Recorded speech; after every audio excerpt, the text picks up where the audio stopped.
All right. Hi, everyone. I'm here today to talk about the trades.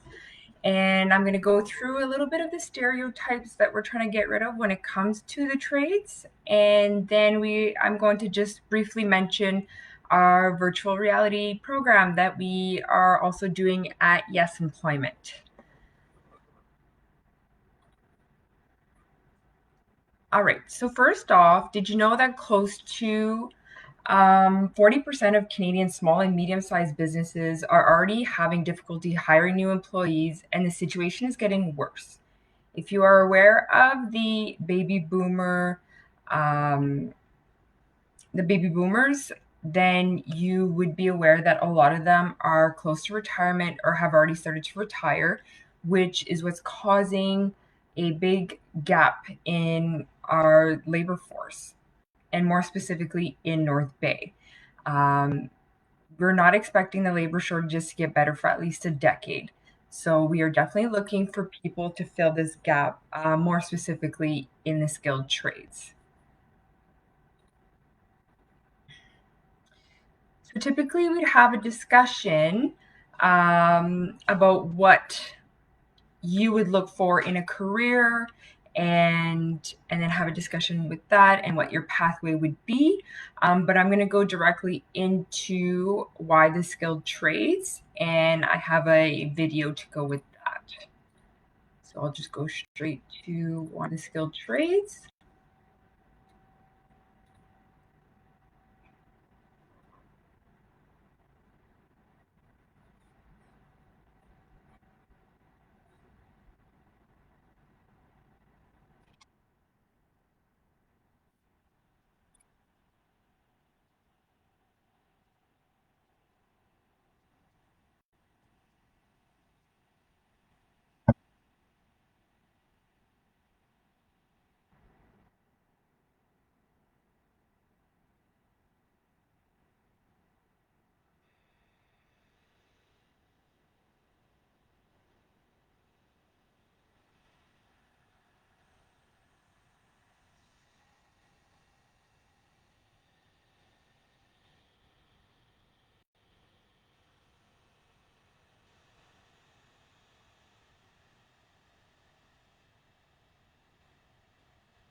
I definitely want to apologize if the video was a bit glitchy because it definitely was on my end. So if you wanted to see that video again, please reach out to Yes Employment and we can definitely provide you with that video. So I definitely want to apologize on that. All right, so I know if you understood some of the parts of the video, it does talk about the benefits in the skilled trades, but I'm still going to emphasize a bit on them and talk about the different options that you have. So, in terms of benefits of a career in the skilled trades, it's in high demand and there's great earning potential. And that's where we're also going to talk in the myths about the skilled trades, um, about not having great earning potential in those skilled trades, but there definitely is.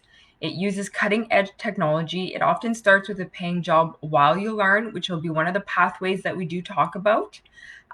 There's many paths to advance, and you also acquire many transferable skills. So now we're going to talk about the different options that you can take in the skilled trades to end up getting your apprenticeship certification.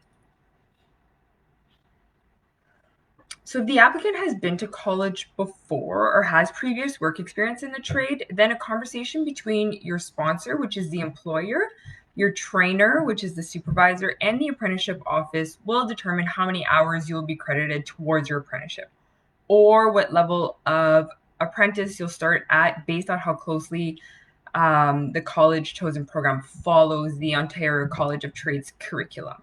So this is a conversation that needs to be had and also reach out to the apprenticeship office to determine exactly where you would start.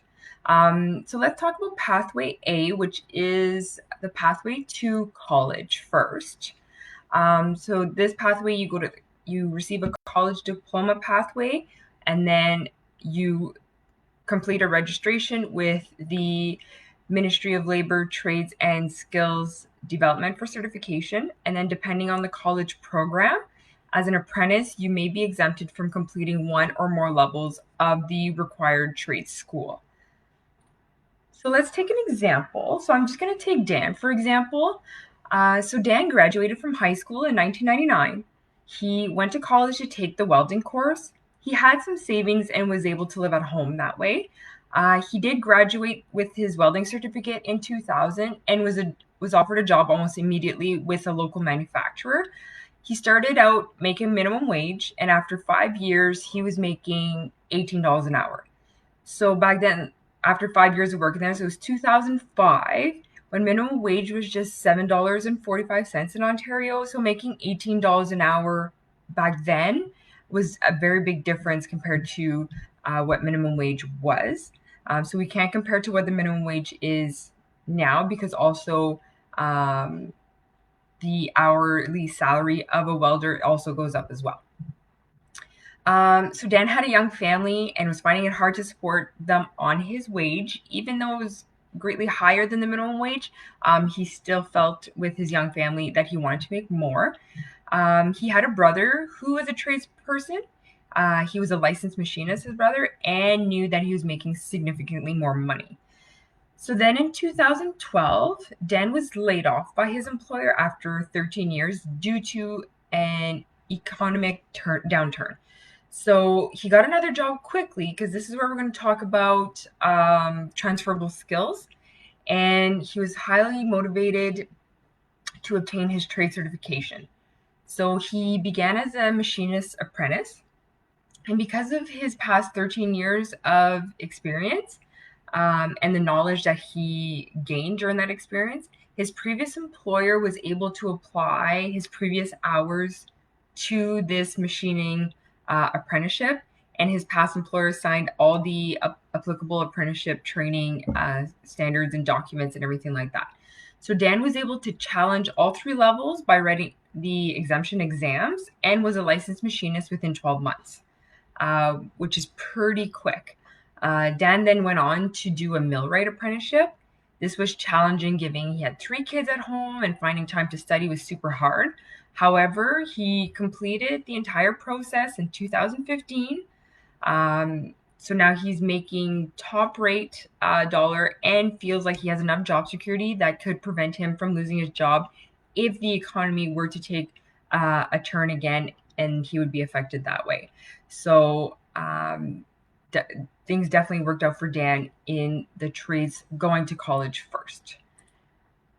So then the next pathway or the next option would be option B, and this is the earn while you learn pathway, which is to find an employer willing to sponsor the client as an apprentice with the Ministry of Labor, Trades, and Skills Development, then follow through with any day or block training required.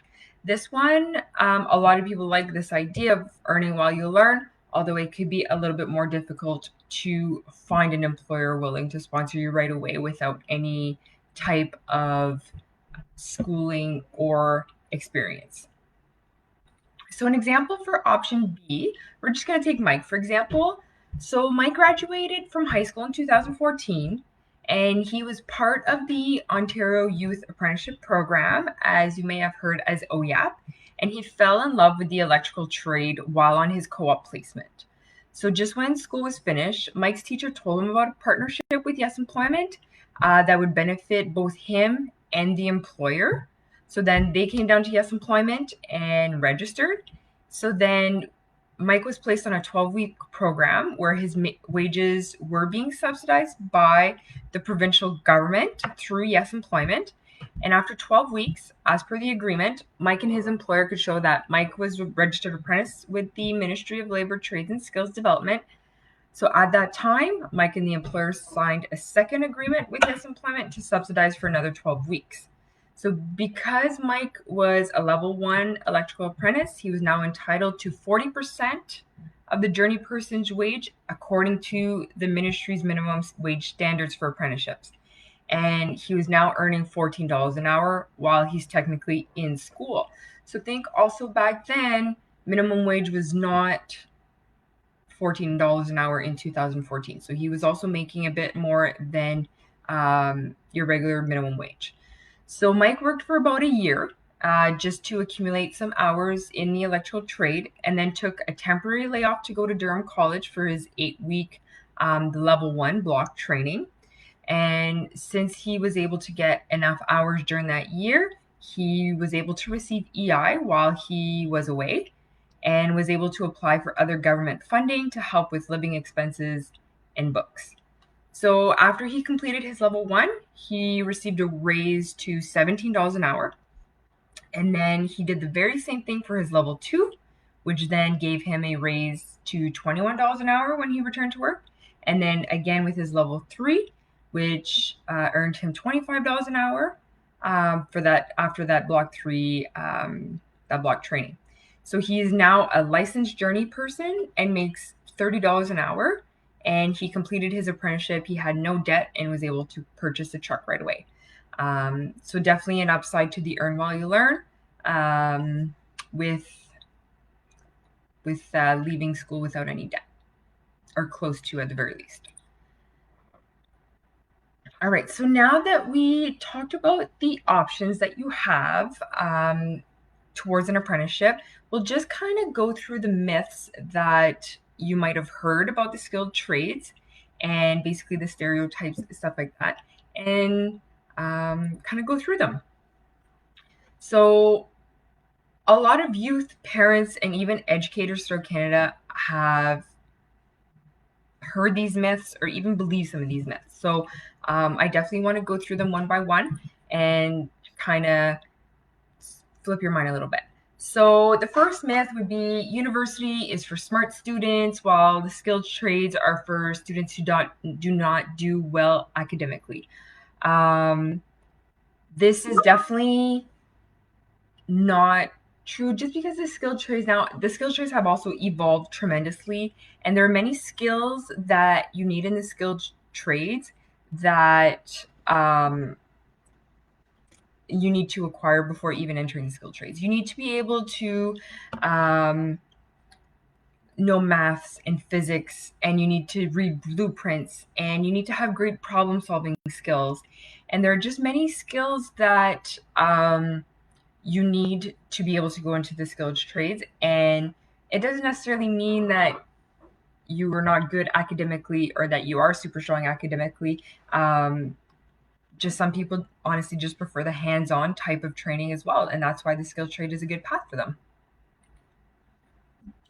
A university degree is the only post-secondary education that provides a good future. Receiving your certificate of apprenticeship provides you with just as good of a future. And also, those that received a university degree, other than let's say the doctors and the lawyers, they might not make as much money as you might think. And like I said, having your certificate of apprenticeship, you might be making just as much money, if not more, than those that have a university degree. So that's definitely something to consider as well. There are limited choices within the skilled trades. Just that alone, there's list of skilled trades. There's over 140 skilled trades to choose from to be able to do that path. So there's definitely not a lack of variety in the skills trades that anybody can pursue. So that's definitely a myth that I definitely want to make clear, that there's definitely many options. Skilled trades don't pay well. Well, I think just from my two options that I've described, that for the most part, skills trades pay very well, and actually most skilled trades pay above the national average in Canada anyways. So they're definitely on they're higher than the average job. Skilled trades are dirty and noisy. So obviously the skilled trades have more of a hands-on type of work, which yeah, some aspects of it can be dirty and noisy. However, I find technology has evolved quite a bit, especially in the skilled trades, that a lot of it is more computerized and stuff like that, that you might not be as dirty, and it might not be as noisy as people might think. Jobs in the skilled trades are the first to be negatively affected when the economy begins to decline. So, yes, in one of my examples, one of my options, the client or the person definitely had was laid off due to an economic downturn.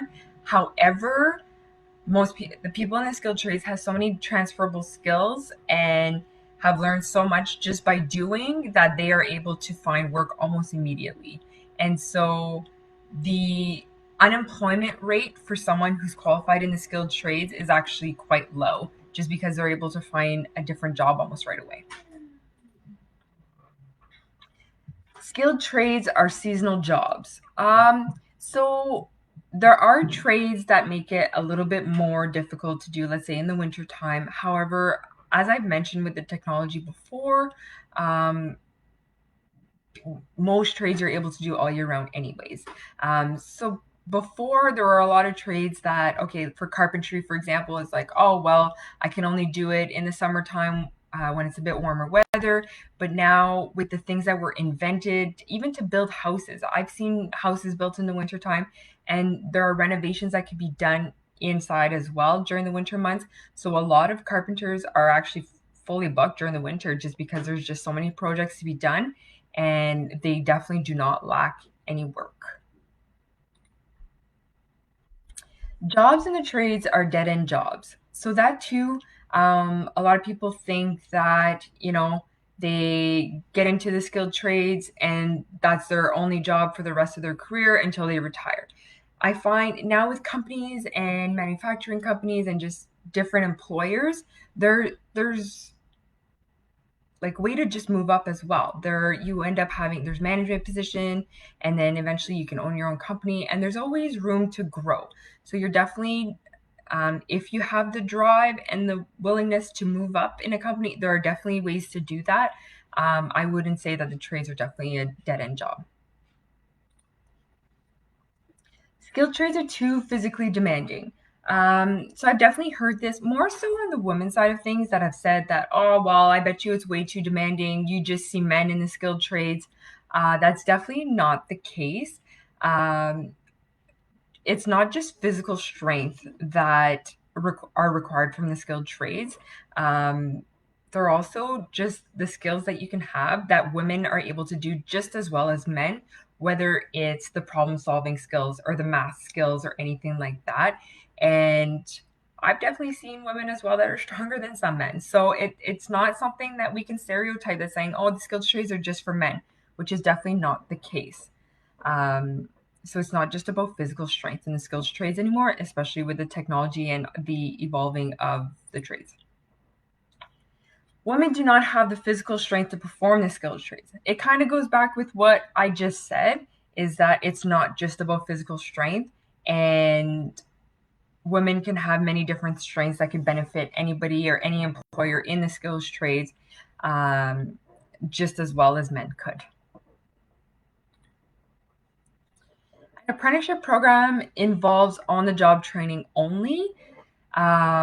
No, just because I've talked about different block training that are involved in an apprenticeship.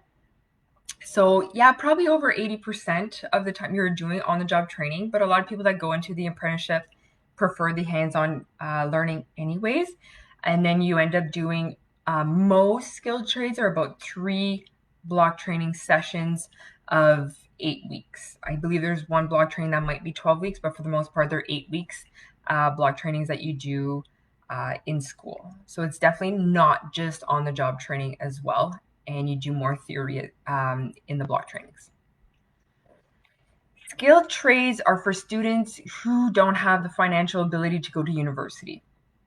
Um, that's not necessarily the case. There was a study that was done quite a few years ago that definitely didn't show that at all.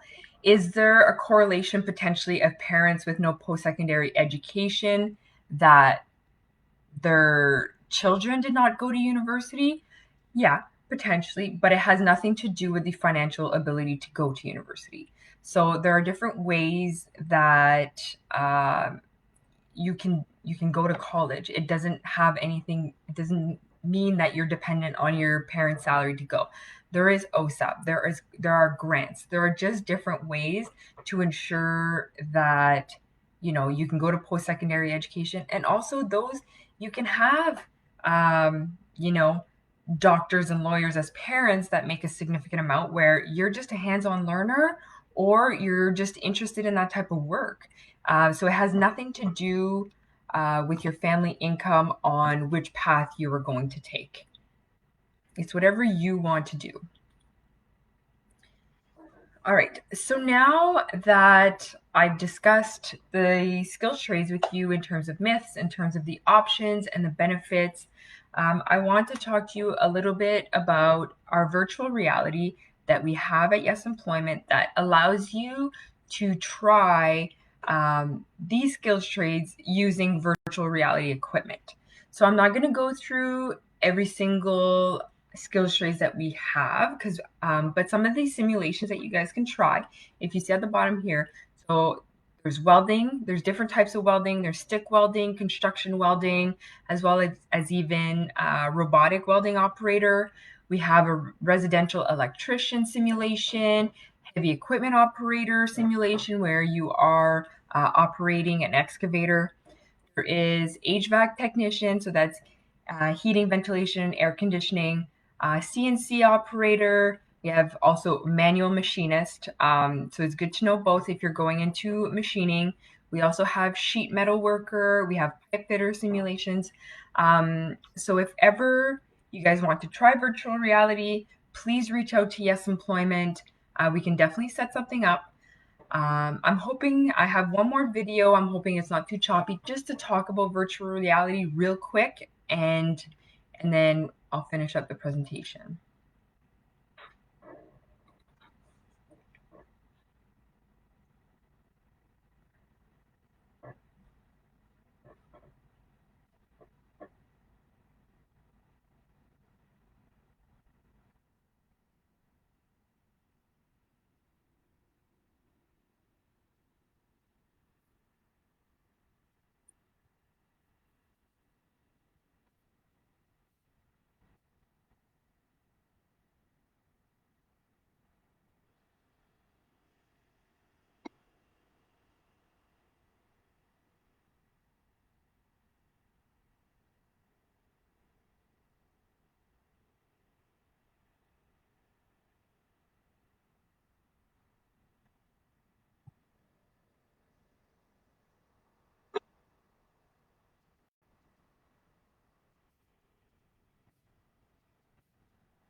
All right, again, I'm so sorry about my video. I don't know why it's glitching the way it's glitching.